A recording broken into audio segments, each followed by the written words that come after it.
So here's some ADHD AF logic for you. Why record the intros and outros for this episode in the comfort of your own home, in privacy and peace and quiet and warmth, and then edit when you're in London for the day, when you could edit when you're at home and have to record the intros and outros on your phone in the lobby of a hotel just near Tower Bridge? Honestly, my ADHD is on fire right now. I think it's probably the show's looming. Like, there's a lot of things in my head. I'm very excited. The shows start a week tomorrow. Obviously, many of you will have seen the announcement that Mrs. ADHD and Pink Pear Bear, Louise Williams, are joining me and Nicole and all the discos and Abigail Ajay next Wednesday in Birmingham at the Amazing Tonight Josephine. So there's a lot of people asking me questions. How many tickets are sold? Do I need this equipment? Blah, blah, blah. What time we're going here? And that's basically what my day is looking like from the minute I open my eyes till the minute I close them for a couple of hours.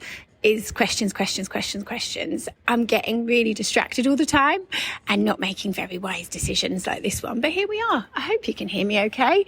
Funnily enough, that is one of the topics of today's episode, how distracting social media can be and how much energy it can take from us, or just staying in contact digitally with other people. My guest today, you will have already seen, is the wonderful Riyadh Khalaf. Honestly, I'm in such adoration of this man. It is ridiculous. I just loved talking to him so much. I loved everything about how this interview even came about. I literally just cheekily slid into his DMs and went, "Can I twist your arm to come on the podcast?" And he was like, "Yes, when?" I was like, "Today?" Okay. Next thing you know, we're having a chinwag and it's pretty chaotic, but my gosh, is it full of pearls. And does anybody else do this thing where it's like an overfamiliarity? I mean, I know obviously we have such a shared experience in being late diagnosed ADHDers, but I have never met this man before. And basically, he's my best friend, and that's why I'm in London, is to track him down and go and hang out with my new bestie. I'm joking, but given half the chance, I absolutely would. And you'll be able to see why. I won't take up any more time because the floor belongs to him. He is a wonder, and I've got something really funny to tell you at the end. Enjoy. ADHD as females, ADHD AF. ADHD as females, the podcast. We did it for the acronym. Hi, I'm Dawn. Hi, I'm Laura, and we are ADHD AF. Seriously. Well, that feels like a lifetime ago. Doesn't it just? Since that recording in May 2022, we have been on quite the safari. Mm-hmm. We moved to the same street at the same time, at the same age, with the same undiagnosed neurodevelopmental condition. But despite all of the serendipity and the similarities, our ADHD presents completely differently from each other. But make no mistake, it is equally debilitating for us both. Over the course of season 1, we used our voices to raise awareness, break the stigma, and share our experiences in the hope that they help others. And unbelievably, it worked, leading us to help listeners in almost every country in the world and creating ADHD AF live events and an online peer support community, for all of which we're so very grateful. Despite all that, we're still just two rebels with a cause, having a blether from a tiny village on the beach in Aberdeen, Scotland. Two pieces of sea glass washed up on the same shore. Trigger warning. We cover some triggering topics, so please read the description of each episode before listening. We're not medical professionals, therapists or coaches. We're not qualified or even emotionally equipped to offer advice or support.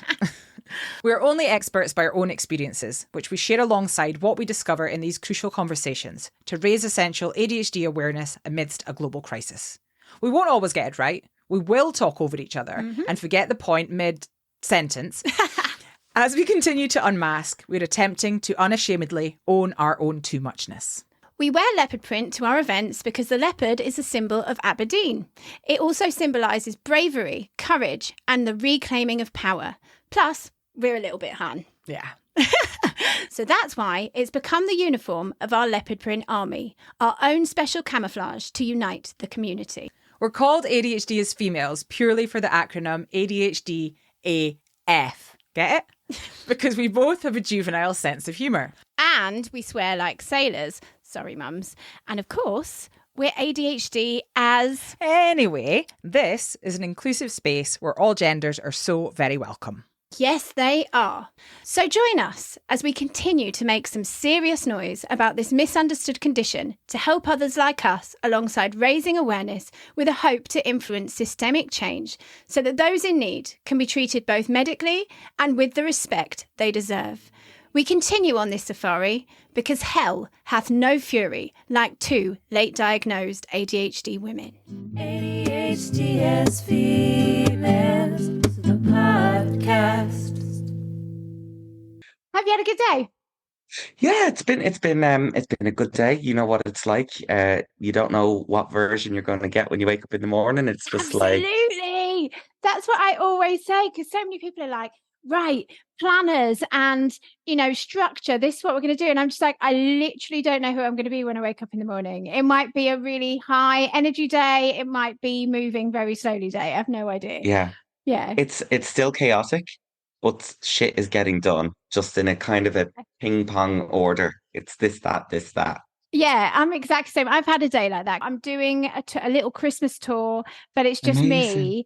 And I ridiculously called it, like a Christmas Carol, is called an ADHDF Christmas Laura with Carol crossed out. But now it's just me. I feel like I look like the biggest dick. I never would have called it that if I knew it was actually just going to be. You have to say that, though, to give it context so people be like, okay, we get it. But I'm going to do the tour and then have a little break and regather my steps. Well gather done. my thoughts, ducks in a row. Anyway, let's not talk about me. Let's talk about you. So we're going to start with some quick fire questions. Okay. Obviously, this is a ridiculous segment because we've got ADHD. So sometimes it will actually be me that takes it off the quick fire, but we'll see how we go. So, name. Riyadh Khalaf. Occupation. Presenter, producer, writer, dude off the internet. Wonderful. And your diagnosis status. I have it, baby. Truly diagnosed, I think 2.5 years ago. So was it an easy or traumatic process? I wouldn't say traumatic. I say a mixture of initial sense of loss and bereavement of what could have been into now empowerment, self-forgiveness and pride. Love it. How old are you? I'm 32. Would you say you're a can't start or can't stop person? Both. Both, yes. Depends on the task, depends on the day. Yeah. What I will say is the not being able to start is always the stuff I need to do. And the not being able to stop is always the stuff I shouldn't be doing. I've got a perfect example. See, I'm going off on a tangent already. No, but I've got a dress in the post today. I have got shitloads of work to do. So much work to do. But I decided I needed to alter the dress there and then. Like, that was so much more important. I could not put it down. I was just like, don't do this, Laura. You've got so much shit to do. I couldn't do it. But yeah. I am like that at the moment with this year, as I've found my perfect dose of medication and what really, really works for me, I've taken on a couple of hobbies. That was never a possibility for me. Hobbies are like, life is enough. Why would you want more? But now I'm mad into gardening, and I've started making the reed diffusers and scented candles. Oh, wow! I've turned into a crafting queen, and I'm totally here for it. That's amazing. But the other day, I had to write back to my accountant. It was very urgent, and I was going to a friend's birthday party. I was like, yeah, but I could totally write back to an email in 90 seconds and getting ready to go to the party. It's like, if I push it, I could do it in 25 minutes because I really wanted to make this diffuser. And I couldn't figure out how to get the labels printed. Stuff was spilling everywhere. What was supposed to be an enjoyable, calming process turned into a very, very stressful one. I was running around. I was late for the party. I had to get an Uber instead of a bus. I spent more money than I was supposed to. I arrived in a flap. I looked shit. I just have to laugh. But did you make the diffuser? No. Oh, with the best intentions, I didn't. But yeah, lesson learned. The hobbies. That's great. That's fantastic. Yeah. Are you a can't sleep or can't get up person? Can't sleep at night, can't get up in the morning. I'm a total night owl. I try my best to be better, and I might get off my phone earlier, or I might put on an essential oil diffuser, or I won't drink coffee later in the day, but I really enjoy nighttime. I do. Because it's quiet. Yeah. But it's something a bit magical about it. And you're a bit like, oh, it's just me and I can do all these things and I'm get not going to another be. surge of energy. This is it. And like if you respond to a load of WhatsApps at night, you're not necessarily going to get a wave of responses distracting you, taking you off task, or I can watch TV and actually focus on the programs I love because there's not like a little noise out there or someone ringing the bell or there's an email. It's kind of my little cocoon of quiet. I love So it. I really love like it. night, and I don't want to waste it by sleeping. I think sleeping's so Exactly. boring. So boring. Do you know what? This is hilarious. I've just realised that my washing machine is going off. So there you go. This is the most ADHD interview ever. I'm exactly the same. My mum used to say, and that's kind of another reason why it's weird that it went missed in me. My mum used to say it was almost like you would just fight sleep. Like you didn't want to sleep because it was like you were going to miss something. And that's how I feel. I'm like, I can't sleep and just waste all of this. Like anything could happen. I've got random things I want to Google and learn about. Yes. I've got TV shows and YouTube videos in my watch later that I'm desperate to get through. It's just, I've got diffusers to make. I've got cats to pet. There's lots of stuff that can happen. Diffusers need making. They're not going to make themselves. They do. Are you over emotional or impassive? I think since I got my medication, I've become super passive. Have you? I don't, yeah.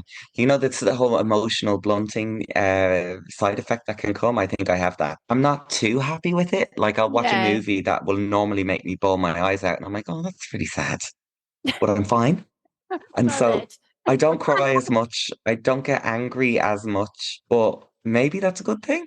Absolutely. Yeah. It's pros and cons. It's never going to be perfect, is it? And no medication is going to mean that you don't have ADHD, but if your quality of life is improved, then you've got to take the wins. Yeah, if I look at the law of averages of the quality of life generally going up or down, it's definitely gone up. There's a lot more purpose, there's a lot more sense of achievement, there's a lot less guilt about the stuff that I really wanted to do, but I just couldn't. I'll take the lack of crying. Absolutely. So texting or talking? Talking. Hate texting. Hate it. There's a lot of room for RSD and misunderstanding in texting, isn't there? I find. Oh my God. When I start, the early days, like dating chat, and you might meet in an app or you might meet on Instagram, and you're kind of going back and forth, and they're like really funny and witty, and I just can't all the time meet them at that level. Yeah. And I think I come across via text actually quite blunt and maybe even a bit boring. Yeah. But then in person, they're like, whoa. Well, I would prefer to be that than, some zingy, witty, amazing person over text and then boring. And then turn up and you're really boring. Yeah. Yeah. Because that happens a lot. Yeah. It's the right way around. You're absolutely right. Going out or staying in? God, I'm making this really hard for you. I think I prefer to stay in. Yeah, making those diffusers. Books or audiobooks? Audiobooks. I've never read a book cover to cover in my life. Yeah, it's hard, isn't it? I wrote a book, but I've never read it. Imagine. But is there an audiobook? No, there should be. This is before I had my diagnosis, so I would be insisting on it now. Yes. It was like, 2018 or something like that. So yeah. Oh, this is very important. Cats or dogs? Cats. I've got one here. Clare. As if they oh what? An obedient cat? No way. Oh, Clare. hi. She is, honestly, if we're talking about ADHD and all of that, she is part of my treatment, a huge part of it. And I got her before diagnosis and I didn't realize, why is this cat making me feel so centered and focused on just maybe sitting and being still and petting her. She's honestly, I adore her, and I'm getting another one next month, end of next month. So we're going to have two. That's very exciting indeed. So current hyperfocus? Diffusers and gardening. I had an impulse buy recently, an indoor grow tent, with the LED lights. What are you so growing? That's currently propagating 3 different types of peppers, tomatoes in my bedroom. I love it. I love it. Why not? And I hyper-focus at least 30 minutes a day, hand pollinating every blossom. And I love it. That's fantastic. How did you discover you had ADHD? I just feel like it's always really interesting because the stereotypes of gender, for example. So as women, there are so many women who are late diagnosed. Why do you think it was missed in you? That's a really good question. I think that if we're looking at the various sort of flavors of ADHD, I definitely am more attention deficit. I think I would lean more towards the female expression of it. Of course, you know, we can have very hyperactive girls and women and all of that, but I was definitely a lot more away with the fairies. Yes. So the And hyperactivity is in your mind rather than in your body physically exactly. presenting. Yeah. The mind was going a million miles an hour, Yeah. and outwardly I looked like I was maybe even a bit stupid.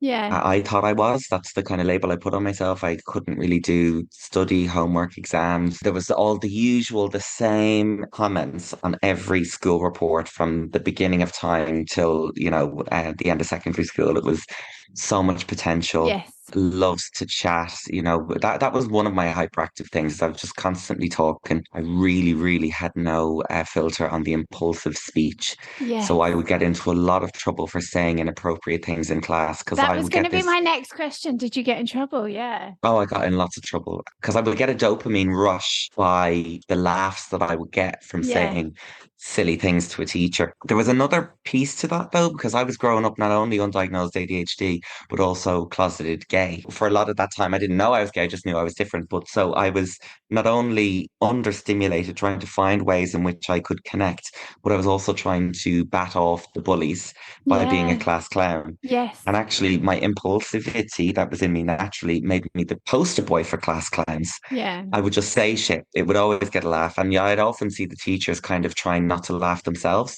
and then Yeah. try to discipline me. I just, a lot of time I get away with it. Um, but yeah, so that was just the way I was. I was the only thing that I really kind of brought me a sense of focus and grounding was the natural world, nature, and my parents really nurtured that in me. So like they Oh, wow. would allow me to get all these different types of animals. We're talking like ducks, chickens, lizards, hamsters, Ah, the list goes on. I became kind of really knowledgeable about various species. I worked in the National Sea Life Centre in my little local town as amazing. a tour Where did you guide grow up? I didn't even ask you that. in Bray in County Wicklow in Ireland. It's Yeah. just south of Dublin. Yes. I always say it's most famous for being the home of the late Sinead O'Connor. No. So yeah, it's a lovely, lovely little town filled with nature and the sea and rivers and lakes and stuff. So I just kind of, you know, I think everyone in my life, including myself, was just like, that's Riyadh. He's just a little bit different. Yeah. Yeah. And as I got older, the symptoms sort of morphed and changed, and anxiety came in a big way. Episodic depression would come and go. Yeah. I think the big sort of hang on, something going on here happened when I was with my ex-boyfriend. We were together for 4 years. It was the first time I lived with someone in such close quarters as well through COVID. Yeah, of And course. he started to see things that I would do, patterns. And so I'd go like into the kitchen to make a cup of tea and I'd come out and it would be like I had cooked a meal for 20 people Yeah. and Yeah. Yeah. I had injured myself in the process and I'd broken things. It was a bomb went Sorry, off in but the you've kitchen. got Does that resonate? just so relatable. Honestly, the Oh, things I've done today is just ridiculous. Literally going upstairs to get something, leaving it there, coming back down, having forget. changed outfits. You know. And it's the time wasted and it's the money spent and then there would be things like we went to dinner parties and I'd say something that maybe yeah there'd be other things like I get very emotionally dysregulated when it came to rejection Yes. in my professional life. I couldn't just go, okay, you know, I didn't get the gig, but next time it would be like my entire world had crashed down and it would take me Yeah. a week to build myself up out of that. I was completely hopeless. It was the type of language I was using was so final. Every Yes. time I got a no from a gig. And in my world in media, Of that's course. 99% of the Yeah. time. Yeah. And other things. And he said to me, is there maybe a bit of autism there? Maybe you're on the Mhm. spectrum. And it wasn't in a rude or mean, it wasn't anything like that. It was actually from a very, I think, loving place. Yes. Yeah. And I was like, I'm so glad that you've seen this because I've always felt different. Yeah. And like I'm kind of here and the rest of the world is functioning over here and I'm just Yes. trying my best to be like them Yes. and not give it away, which is masking. Not get found out. Yeah. Yeah. And then Yeah. so I was really suffering at that moment in time with the worst episode of anxiety and depression in my life. And I was couldn't really leave the house, couldn't really eat, couldn't work. Oh And gosh. it was kind of an emergency. it might or might not have been linked to the ADHD. It probably intensified it. So I went to a psychiatrist. She helped me with that. But as an aside, I said, can you maybe do an evaluation for some sort of ASD? Am I on the Yeah. spectrum? She asked a few baseline questions and she was like, I don't think you are. Yeah. I think there could maybe be some undiagnosed adult ADHD. And Mhm. I shot it down. I said, yeah, whatever. ADHD. You mean like the naughty kid at the back of the class, the young fella like breaking shit. Look at me. I'm not ADHD. And she goes, okay, well, just maybe do some research when you go home, watch some videos or read some stuff. And I think I started watching videos on the way. I didn't even get home. I was just curious. And everything I saw was like ding, ding, ding, ding. Yeah. Like it wasn't a single thing that I didn't resonate with. I said, yeah, let's dig about and see if I have it. It's such a ridiculous thing, isn't it? It's like when you actually find out what it's all about, it's almost like it's a joke, like it's a wind up. Why has somebody just written down my personality? Like that's like a it's like, Freaky. It's freaky because the stuff that they say is so you've over the years processed it and gone, just yeah, who I am. yeah, that's You feel me. like it's your little secret. No one knows. No Yeah. one, it's just me. And then they start talking about these very niche little things. And it's like, hang on, I gotta get a charger. That's fine. You get a charger. I'm going to kick this washing machine. You do that, I'll do this. I just think it's so funny that you're sorting out the cat and I've got all these wires everywhere that I actually had I to know. get under the table and climb out to be able to turn the washing machine off. It's great. So I love us. I love people like us. you said in the beginning that you felt relieved, but you felt sad. Today, how do you feel? Still a bit griefy, or do you feel all right? Or acceptance is the one, isn't it? Do you think you're there? I feel like I'm in a really good place actually. Yeah. I definitely feel like I haven't cracked it. What would I say? The dance of life with ADHD. Yeah. This choreographed kind of like, balance thing. And what I'm slowly beginning to realize is that I may never. Yes. And the acceptance that actually, even though I've sought treatment and it has helped, and I've sought therapy, and I've got this, awareness of what I have, Yes. there are going to be good and bad days, that the symptoms don't just go away, that, yeah, certain things just don't change. And that has to be okay. Yes. So when I do have the good days, I try my best not to waste them because they are kind of random. So I kind of just go, okay, wow, jump on it. Yeah. Get the stuff done that you want to get Make hay done. while the sun shines. Absolutely. And in Yeah, but terms of I'm in a good place. I'm no longer feeling the grief. good. And actually it used to be, oh, that's sad, but you know what? What'll be will be. And I'm this is me now, so let's just look to the future, which is, I guess, quite a positive outlook, but it still has an undertone of great things could have happened, but they didn't. Okay, let's Yes. ignore that and look to the future.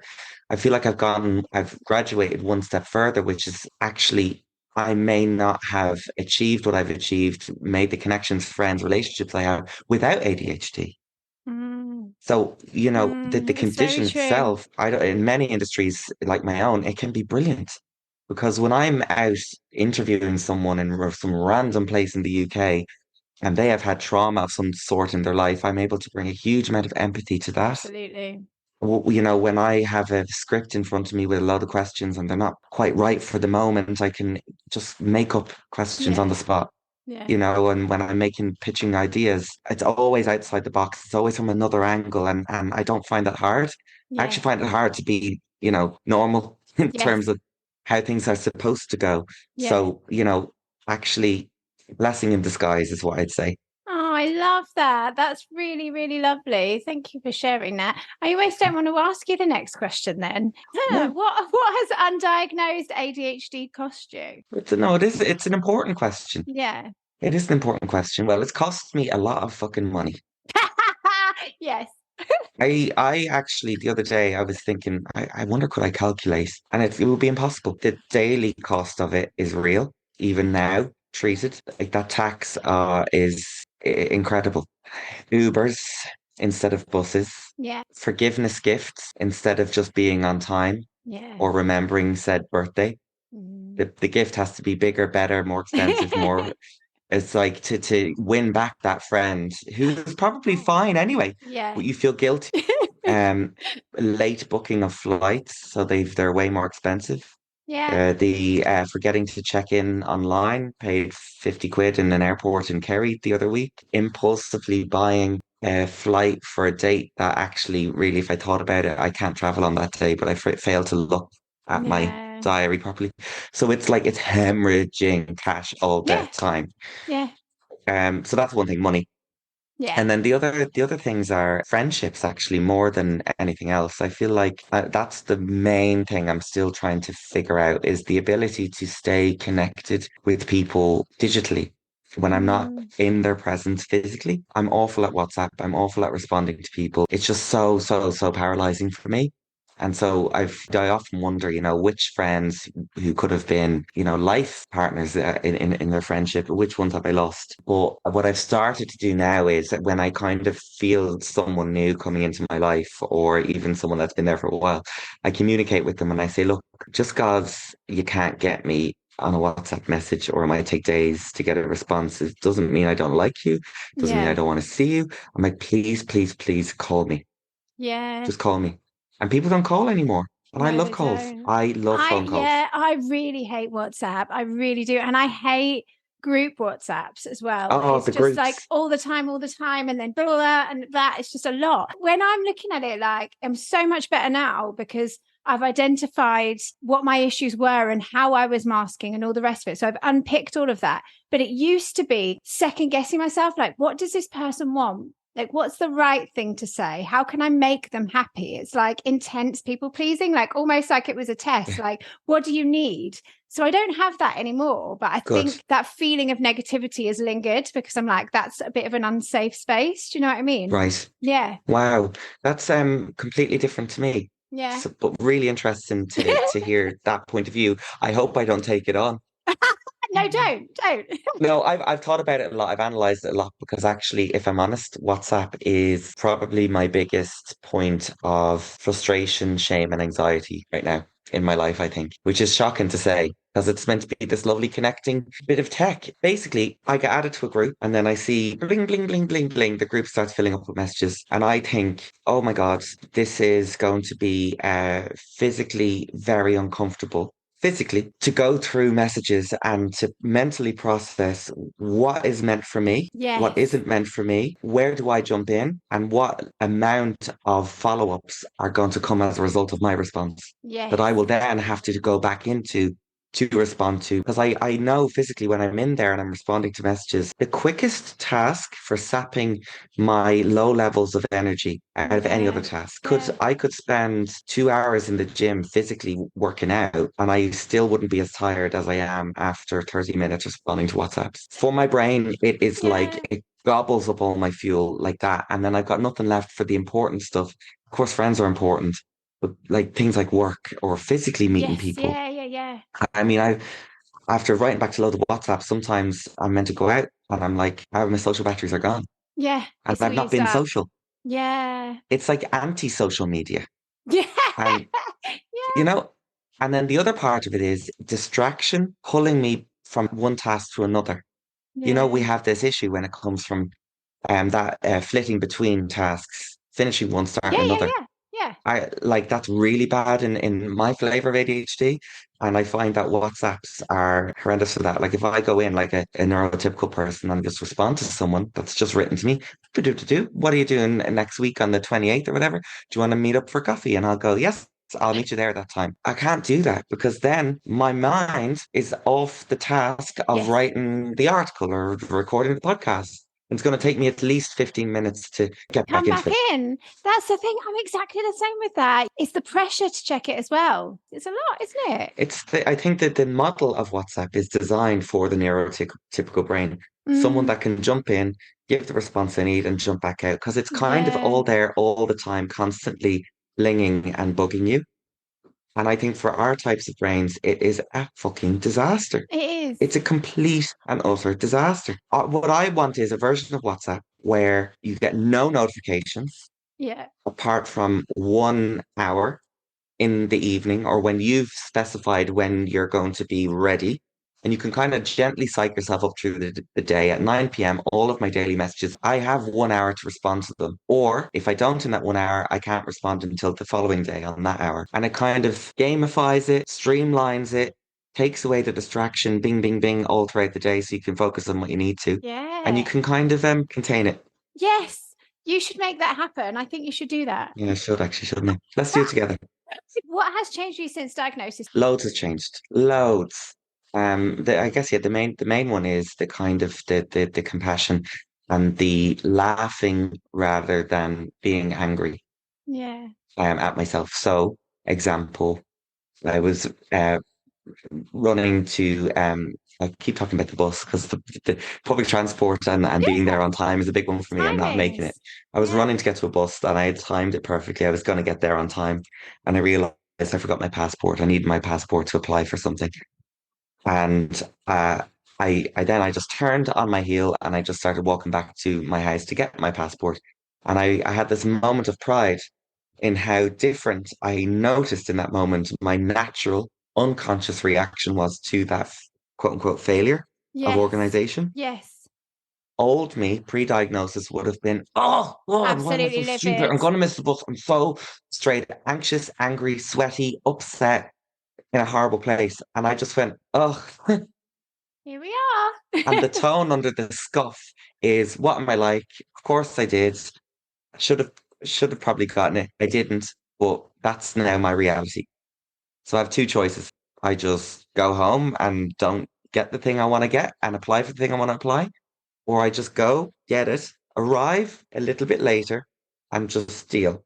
And so my new outlook is, has anyone died? Yeah. And if I get there and I've missed the thing, no one has died again. And if I get there and the person is upset with me, I will explain. And if they're still upset with me, then that is on them. Absolutely. All Oh, I I can love do is it. explain. I will Yes. say, I apologize. I have trouble with organization and time management. I might mention the ADHD thing, or sometimes I just say I'm neurodivergent because I try to bat off the stigma that comes with saying ADHD or the lack of believability, Understanding. which is so Yeah. shit. And then I'm like, well, I've done my bit. So if you either meet me where I am with this disclosure, Mm. or you can fuck off. Yeah, absolutely. Sorry for all the swearing. I'm very passionate about it. If you're finding this podcast helpful and you're in a position to do so, please join our Patreon peer support community via the link in the blurb of this episode. For unheard bonus and full interview video content and behind the scenes exclusives, including a next guest spoiler and first dibs and discounts on our handmade and ethically created merchandise and apparel and live events tickets. Also blogs, vlogs, live community Zoom blethers, monthly advice from an ADHD coach, body doubling and access to our Discord, filled with literally like-minded legends from all around the globe, including ourselves, who totally get it, who you can lean on, learn from, and blether with any time. Because the only people who know what it's like aboard the late ADHD diagnosis roller coaster are the other passengers. We've created this platform in order to support ourselves financially, to be able to continue creating ADHD AF and for our podcast to remain ad-free. If you don't have the funds, there are other peer support platforms available. Check out the resources page on ADHDasfemales.com. If you can support us, in turn, you will receive the support of our community, a full circle of support for the leopard print army. We spent our entire lives feeling like aliens, only to discover there's a whole planet of us. So hop aboard the spaceship and join us at patreon.com/ADHDasfemales. If you would like to support us without joining the community, you can make a donation via our Buy Me a Coffee page, buymeacoffee.com/ADHDasfemales. Both of us and the entire ADHD AF community really, really appreciate your support. We really do. Would you say time management is your biggest ADHD struggle? It's hard to pick my favorite child or my least favorite child. I would say that my two main ones are the time management and task prioritization, but movement between tasks. So, It's prioritization issues.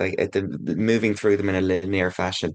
While I'm doing the one I'm on now, I'm panicking about the one that I haven't done. So to put the panic at ease and stop the spiral, I'll tend to just sort of do a bit of it. Or at least I've started it, and then I'll come back to the other one and I'm like, oh fuck, what was I doing? Oh yeah, and I'll start doing it again. And I'll go, oh God, what about that other thing? And I'll do that. So I've literally done that all day long today, and I've really stressed myself out. I think there might be an element of time blindness in it, because I feel like time is going all the time. Yeah. So it's like, oh, I've got all these things to do in a day. Do you think it's and you that? don't, at the end of the day, you don't want to feel that feeling that we feel, I guess, probably most days, which is, oh, I didn't achieve, I didn't finish, there's no, the sense of reward of it's hard to come by. It is. What ADHD cocktail are you? So comorbidities wise, you said before that you did have anxiety and depression. Do you have anything else? So many different things that can be linked, like even the bendy thumb thing.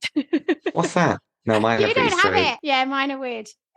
That's so weird. Is that an ADHD thing? Yeah, so what is it called? It's like hypermobility or hyperflexible something. Oh, I'm the opposite. I am stiff as a board, head to toe. So yeah, anxiety, depression. My psychiatrist diagnosed generalized anxiety disorder, GAD. I did actually for a couple of years in my teens have OCD, Oh, right. and that presented in loads of different ways. I think I was probably predisposed with because of the ADHD, but the main trigger was a sickness in my family. My brother was quite ill and kind of close to death a couple of times when he was younger. Gosh. And so my young brain was trying to find some way to control the uncontrollable. Yeah. And how horribly surprising these episodes of him getting sick were. Yeah. So I don't know, some weird way my human brain went into, if I click my Velux window twice as many times as the numbers on the minutes clock of my parents' digital bedside clock Yeah. at this time at night, then he'll not die in his sleep. Oh, Now he didn't, so stressful. but My goodness. and it's awful when the minutes clock is at 59 and then you got to do, what is that, 118 clicks. Jesus. I think that's right. And yeah. Oh, bless you. That's really And then my tough. parents would be like, what are you doing up there? I'm like, nothing. Aw. Yeah. But Yeah. then it went away. So yeah, I don't think there's anything else. Anxiety and depression will do. We'll leave that. OCD, we'll Yeah, leave that over exactly. there. I do. I feel like occasionally, sometimes I feel like there are certain ASD-esque symptoms that pop up. Yes. But I've not looked into it. How do you get your dopamine? So what do you do to have fun? We've kind of been down that road already, but you said you go to the gym. Are you disciplined in that? Do you feel that's Absolutely not. No. No. The gym is such a great thing for my brain. Yeah. And I for everyone's really, but I really notice the difference. You think I go? No. It's the getting there, which is the issue. The minute I'm through the door, I'm like, right, I'm here now. And I always say, to get myself there, I always say, no one ever regretted a workout. Yeah. No one ever regretted a workout. Do you know what the problem is? I find it so mind-numbingly boring and unstimulating that I have had a close to panic attacks in the gym, getting panicky because I'm so understimulated. Oh, wow. And that was one of the things I brought to my psychiatrist when I was getting my evaluation. I was like, that can't be normal. I've never heard anyone going to a gym and having a panic attack for no other reason than there's not enough going on. That's so It's the monotony and the repetitiveness of it. You're on a treadmill or you're looking at a wall or a mirror. And it's like, I'm looking around at all these people listening to repetitive dance music while they're doing the repetitive action. I'm like, oh my God, I'm actually going to start crying. I'm not laughing at you. It's just such an interesting observation. It's like, yeah, it makes sense. And I still haven't found anyone that kind of has felt it. And so how I would pre-diagnosis get over it was I would start listening to or have on YouTube watching off in the distance really, really intense, very hard to understand scientific sort of like lectures. I'm mad into science, but I didn't understand the word they were saying. And the act of me trying to figure out, wait, hang on. So if the black hole's event horizon is next to a nebula star, then that means that time is warping. No, not time, space-time. And that mental acrobatics meant that the physical movements I was doing didn't matter.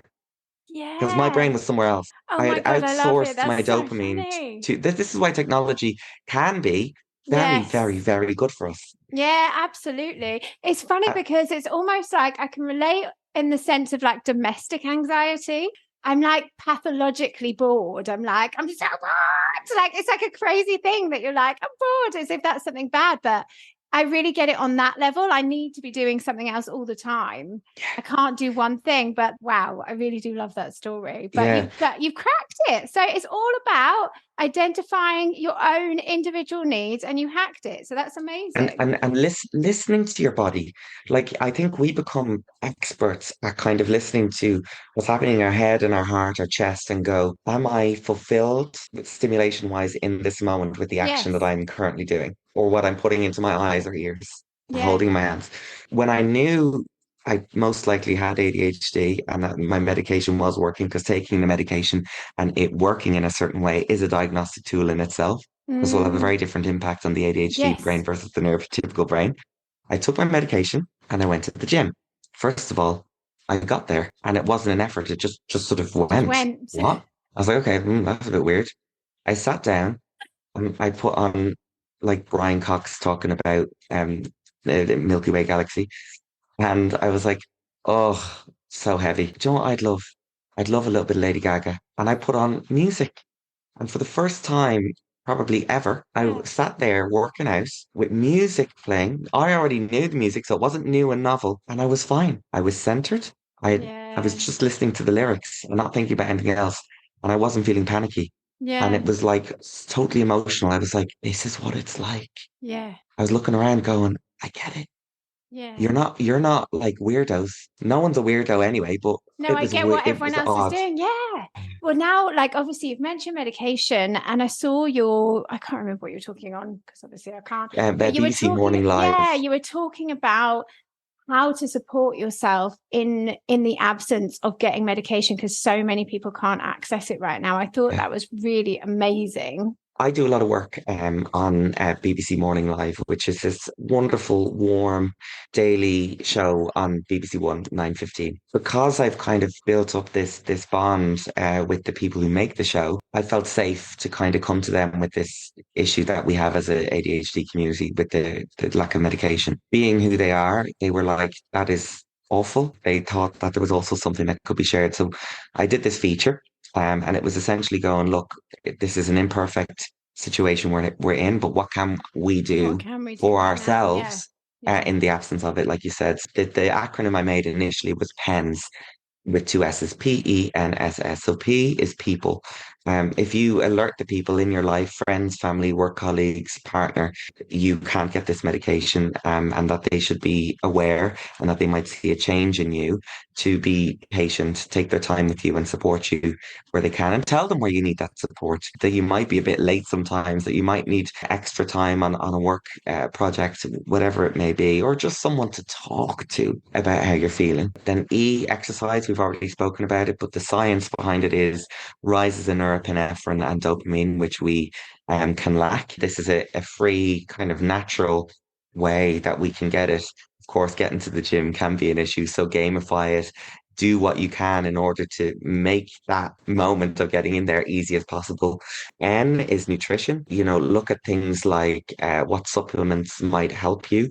There's lots of research around things like high level omega-3 fatty acids. If you can afford it, go for the really good stuff, clinical strength. Some of the brands out there have claims of being omega-3, great for your brain, but the levels of these two things you're looking for, EPA and DHA, can be so low that there's really no point in taking it. I've been using this particular brand. It's called Bare Biology for years, and I absolutely love it. The fish oil is taken from sustainable sources. It's run by this power mom who suffered from postnatal depression, and she discovered the wondrous world of omega-3s and just went out and set up this company. The fish they get it from aren't big fish, they're small fish, so they're not full of toxic heavy metals. And it's in capsule form. And they do a vegan one as well. And the most importantly, the levels of EPA and DHA are very, very high.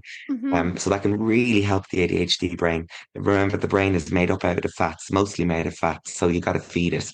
And then also things like, refined sugars or heavily refined white carbohydrates, especially early in the morning, are going to give you spike in glucose, maybe loads of energy, but then on the other side of that, there's not a taper off, it just crashes, and you'll likely have a kind of a mid-morning slump. You'll want to nap, you won't be able to focus.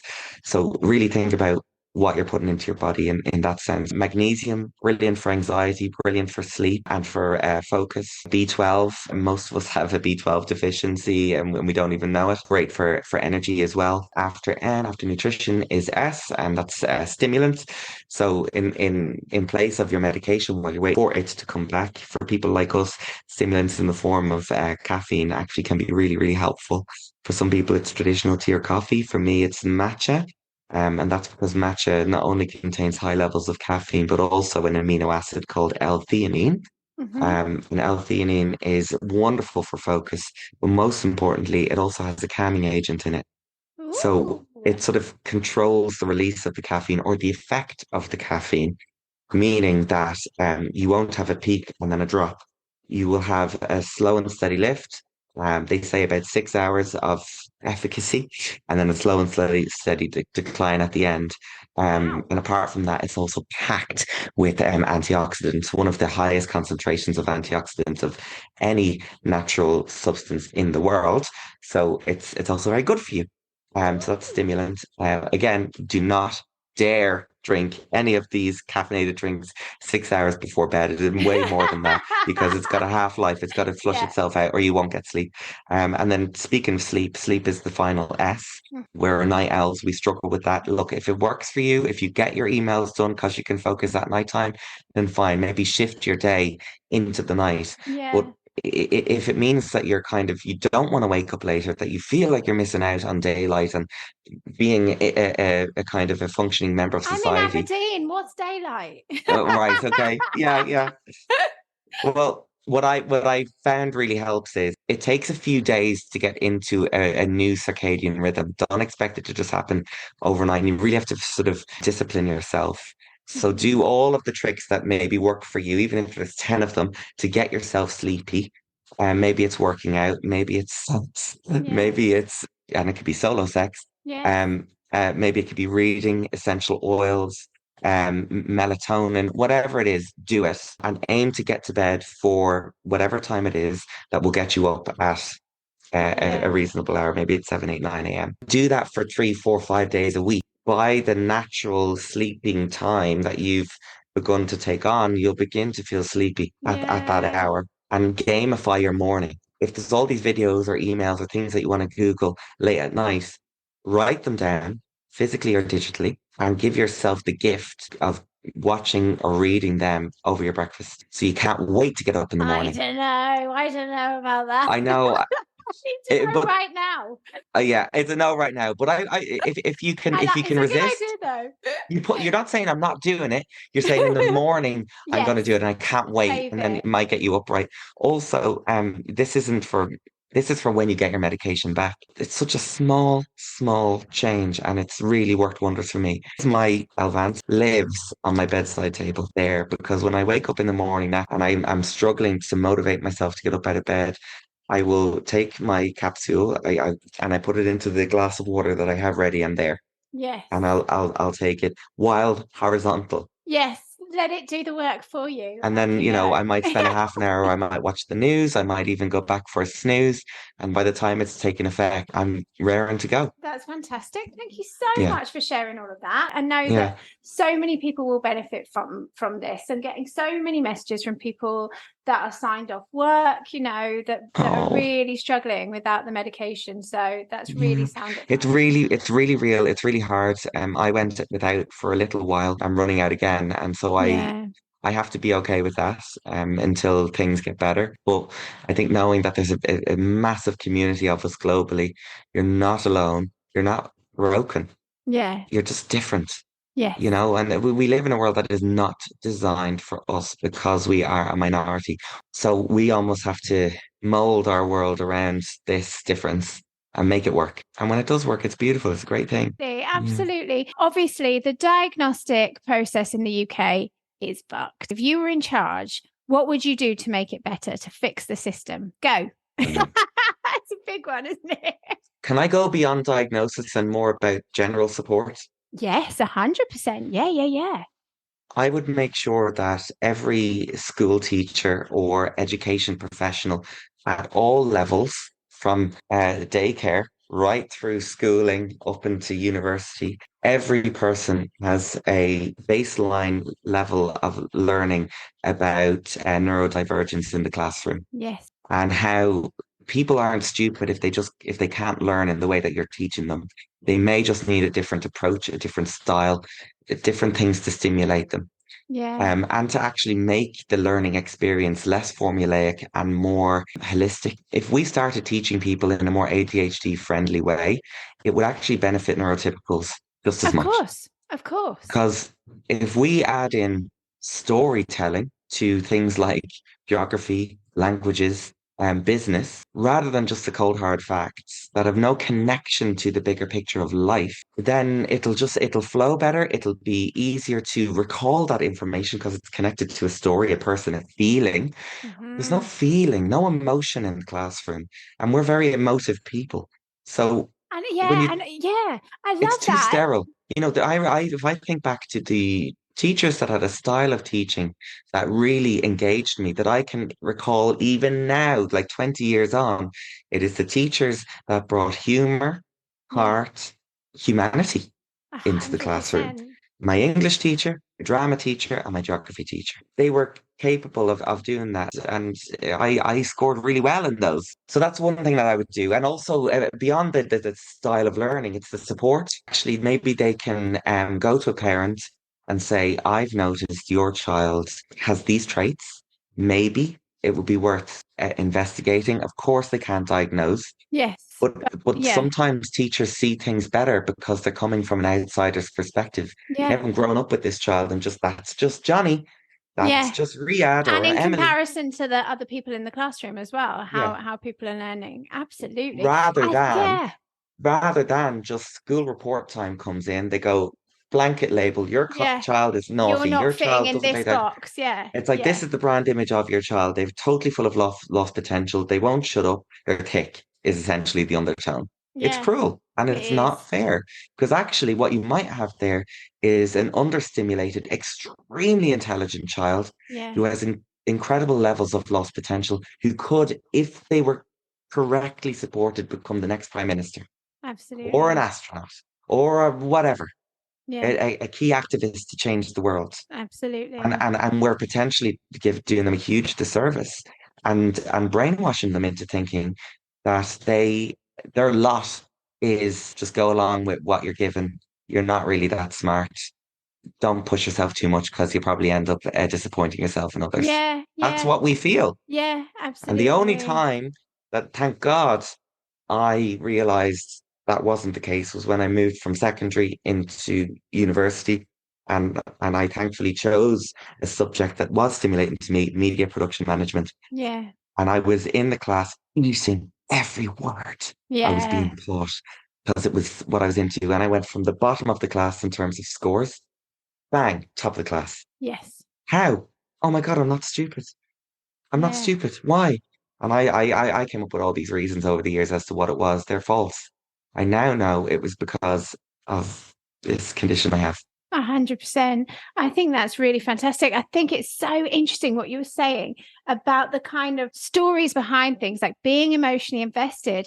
My brain kind of went to this place where I was like, yeah, because I need to know why. And it's not just an answer of like, why does this happen or why does that happen? It's almost a bit like a why should I care? Tell me why. Like, what's the why? And it's like you need that. So I think that's amazing. You Spot on. hit the nail on the head with that. It's the why. Yeah. It's the how. How is this going to not only impact me? How does it currently impact the wider world? Yes. What are the lovely things that could come from this piece of information? What are the horrible things that have come from it? And why should I know and be aware of it? Yes. Rather than just This is know it it. and shut up. Learn it. Remember Yeah. it and shut up. Yeah. It's like, no, if I make connections, then when I'm sitting in the exam hall freaking out, I can trace it backwards. Yes. But Yeah. let's be honest, evaluation of young people's minds today in the classroom, it's all a memory test. Yeah. It's not based on intellect Yeah. and understanding, deeper understanding of the world and the subject. It's Yeah. very top level. And then if you're asking someone who naturally has a really heavily impacted working memory to do what they can't do, it's horrendous. It's Yes. anxiety inducing. Yeah. Well, it damages your Strengthens- self-worth and everything, because then you're like, everyone strengthens the else can already do this and I belief can't do that it. you're Yeah. incapable. Yeah, So absolutely. yeah, I would say start with the kids, start with the education system, make the world at large where we can make it more understanding, empathetic, and supportive, Yes. to really show these people the truth of ADHD, students and teachers actually, so that this brand image of ADHD, which is the naughty, bad kid in the back, we can get rid of that. Yes, that can be a part of it, but what does the kid need to not do that? And what other forms can it come in, especially for women? And then when it comes to the diagnostic elements, it's plain and simple. It's funding Yeah. Yeah. and the misplacement of funding. There's so much money going into things um, like anxiety and depression and various other conditions. Can we find a way the dispersal of the funds matches the Because the anxiety and need? depression can be a comorbidity of undiagnosed ADHD. So if the ADHD was Yes. treated, then they might not get there. They could actually save a lot of money by Yeah. treating the cause root of the condition. Yeah. Why don't we become the absolutely. health minister together? I think so. Right. I should probably wrap this up because I could talk to you all night. Right. Tell me. I could see. What, To you. do you have a particular message for the listeners? What I'd say is you can start the journey of forgiveness and kindness to yourself pre-diagnosis, or to change your negative self-talk, or to change how you articulate your struggles to the outside world. The label is helpful for many reasons, to just quickly get the point across to people, to validate yourself, and to get the correct treatment. Yes. But it still doesn't take away the real fact that you have something going on. Sit with yourself and think, I'm worthy of empathy, and it has Yes. to start at home. Because if I don't give it to myself, how can I expect it from anyone else? How can I defend myself if and when I unfortunately run into a naysayer, horrible, reductive minded person who doesn't want to get it? Yeah. And I would also say, once you've reached that level of self-forgiveness, nurturing energy, then you can start putting into place different tips, tools, tricks to make it a bit easier. For example, tips I mentioned earlier, the non-medication tips, if you're not medicated or you can't get medication, but also small things like, place small digital clocks in every single room of your home within eye line from any point in your home. All you have to do is move your eyes and you've got the time there instantly. That helps me hugely with my time blindness. I always know the time. Or in my bathroom, I have a really ugly but very efficient black trolley with shelves that I pull out, and I've labeled it skin, hair, medication, miscellaneous. It's that one trolley has saved me hours in the last 6 months since I bought it. Little things Support like this. yourself. It's identifying yourself. your own individual needs so that you can support yourself in your own individual way. What do I need to make this better? Not how do I contort myself into a pretzel to be quote unquote normal? You're likely not normal.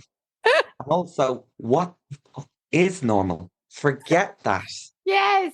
What is normal for me? What works for me? Yes. What will make me have more time for the good stuff in life? What will bring me peace? What will bring me a sense of security? It might be a sense of, I have to go to this event. I might be emotionally and audibly overstimulated. What's my exit route? How do I stop myself feeling guilty for leaving? Yeah. What do I do if I really want to stay, but I'm finding it hard? Do I go to the loo and sit there for 10 minutes and just breathe and not allow myself to feel weird, icky, guilty for that, and just laugh? I think the biggest thing I would say is with all of this is laughter is the key, not judgment, laughter. And with you're absolutely right. That's You're it, absolutely really. spot on. And you know what? That's so particularly helpful, that last point, with it coming up to Christmas. And there's so much expectation on being at family dues or work dues or parties that you don't want to go to, or just all of these things that can really trigger us. It is like, what do you need? What do you need to feel safe or to be able to get out? Giving yourself the permission and the kindness. Yeah. Look, you know the feeling that we all get when we say, I'm going to treat myself. with blank.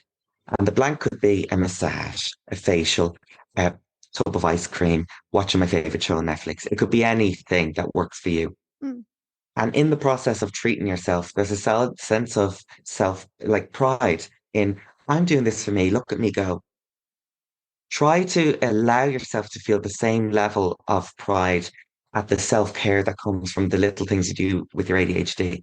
Like when I excuse Mm. myself to sit in the loo at a loud party, I don't go, oh, this is so embarrassing. This is annoying. They're going to wonder where I am. I'm wasting time. Why do I need to do this and no one else needs to do that? These are all the thoughts I used to have. I projected onto myself. Yes. Now I go, look at me, taking control. Aren't I great? I'm going, I'm going there to regulate my dysregulated soul, become a more level person. I'm going to go back out there and be zingy, zoomy, zammy, and I'm going to be so present. I'm going to be able to listen to people. Yeah. Aren't I? Haven't I reached a new level of consciousness and awareness of myself? Wow, that's the kind of thing you need to be saying to I yourself. love it. I And you love just, if you it. don't believe it, it doesn't matter. Just keep fucking saying it and it'll go in and it'll Yeah. become your new love language rather than the other stuff. Oh my God, I love it. Thank you so much. Right. Tell me, what is the most ADHD thing you've done this week? So, this is the shame eradication segment and it is for fun. So, it really works with what you were saying about laughter Okay, being the best medicine. What is the most ridiculous thing? And it doesn't have to be this week, it can be anytime. right. This is how bad it is. I need to look at my diary to remember what I did Bye. this week. I can't, if you asked me what I did yesterday, I wouldn't remember. No, no, Um, I don't even know what day it is. I went to an event. I went to the loo, had my phone in my hand, and as I was washing my hands, I put my phone down and it was stolen. I shouldn't laugh. It was stolen. It's gone forever. So not Oh, only was it the kind of lack of spatial awareness, I yes. don't know, the forgetfulness, but also that the ADHD tax came in a It's, big way on that one. yes, Just putting it absolutely. down on a Yes. bathroom counter, washing my hands, and then walking out. Bye.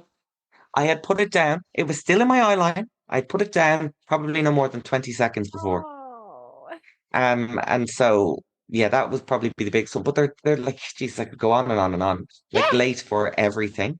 I was late for you. but that's all right. I was late for you, but that was I had the I want to washing blame that on machine the on. That's all technology. right. I had the washing Technology. machine on and I hadn't plugged the headphones in. I'm like, why couldn't I hear you? But you know what? We get there in the end. We got there in the end. Honestly, thank you so much. I'm so grateful for this impromptu. When should we do it? Should we do it now? Kind of an Yeah. interview. And yeah, I just really appreciate you giving me your time because Oh, honestly, our listeners will take so much from this. So thank you very much. and thank you, number one, for creating such an important, amazing, uplifting platform and podcast, and for asking me on because I think the best thing that we can do is not only talking about our stuff out loud because it actually helps you make connections. Like this is helpful for me, this chat, but Yeah, also hearing other people. So yeah, me hearing you, you hearing me, and whoever's absolutely. listening hearing us. I know it's so cliche, but a problem shared is a problem halved. Yes. And when we harness that and we manage the more difficult sides of it, then the good sides have the freedom to fly and be their best. The outside the box thinking, the fun, spontaneous side, Yes. you know, the pure empathy that comes from it. And so, thank you. Oh, thank you so much. Same time next week. See you there. In all seriousness, though, can we actually start a petition to make Riyadh come on the podcast every week? Oh my gosh, he's the best. So grateful to Riyadh. I will share a link in the blurb of this episode to Riyadh's BBC Morning Live original post and to his socials, so you can go and follow him because he is the business, obviously. So funny enough, Riyadh thought that was his most ADHD thing, but actually I've got another for you. When Riyadh and I had to go our separate ways halfway through the interview because we were both being chaotic ADHDers, I think he forgot that just because I wasn't physically there on the screen, I was still recording. So I actually heard his conversation and thankfully he did say very nice things about me. Bless. So speaking of overfamiliarity, I've got a great most ADHD thing here. I said hello to a famous athlete in Sainsbury's only to realise I only knew her from Instagram. Put the screwdriver in the fridge. Of course, where else does it live? And this one I love, thinking there's some kind of portal I'm going through as I walk through a door at work, because every time I walk through it, I forget what I'm going to do. I hear you. I once had that so badly, I genuinely did think that I'd found a key to another dimension or like parallel universes. But that is a story for another time. Thank you so much for listening these last few chaotic weeks, for bearing with me. It's been a lot. And I'm just so grateful that you're here and sticking with me. There will be one more episode to season 2, which will be out next week, when I'm taking the show on the road. I very much look forward to seeing those of you that are joining for the ridiculously named ADHD AF Christmas events that are uniting the ADHD community whilst also raising ADHD awareness to those that need to hear it at what can be a really triggering time of year for so many of us due to the symptoms of the condition. I'm a little bit tired, I'm a little bit confused, but I'm so grateful to Riyadh to you all, and so excited to see you all soon. Tickets are available via the link in bio of ADHD as Females on Instagram and Facebook, or in the blurb of this episode.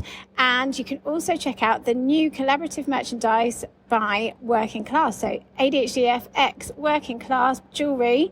Wonderful Rebecca has made incredible pieces that we've collaborated on, and I'm so excited. Do tell me which of the spaceship planet ADHDFs you prefer. I look forward to seeing you very soon in person for festive too muchness and ridiculousness with the community. So as a final note, if you're thinking about coming to the shows on your own, please do. Just get in touch, because we've got community members meeting solo guests to walk in with them. So you really are not alone, and you will make friends because ADHD AF family vibes. Festive family fun. Thanks again for listening. And remember, if your brain is telling you horrible things, it is just really shit daydreams. And another thing to think about is, what would Riyadh do?